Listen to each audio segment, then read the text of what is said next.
আপনারা কি পেঁপে ডালে দিয়ে কখনো খেয়েছেন? আচ্ছা, ছোট বাচ্চাদের মানে ১ বছরের নিচে হলে কি তাদেরকে এরকম পেঁপে রান্না করে খাওয়ানো যায়? আমার জানা নাই। আপনাদের জানা থাকলে একটু কমেন্টে জানাবেন। আসসালামু আলাইকুম, কেমন আছেন সবাই? আজকে কিন্তু আমি পেঁপে তালে দেবো। আসলে পেঁপেটা শিলপাটায় বাটা উচিত ছিল, কিন্তু আমি পারি নাই।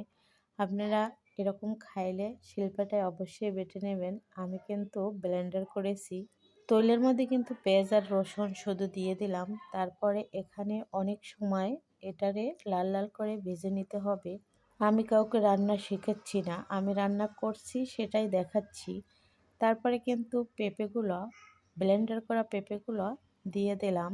অনেক বেশি পছন্দ করে আমাদের বাবু পেঁপে তরকারি এরকম রান্না করলে। তো সেই জন্যই জানতে চাইছি যে আসলে ১ বছরের নিচে বয়স হইলে তাদেরকে খাওয়ানো ঠিক হবে কিনা? ও অনেক ভালো খায়।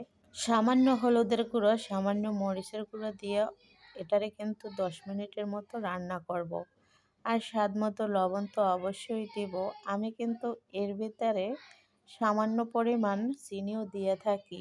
আপনারা দেন কিনা অবশ্যই কমেন্টে জানাবেন। তবে আপনারা এভাবে কে কে খান অবশ্যই কমেন্টে জানাবেন। আল্লাহ হাফেজ।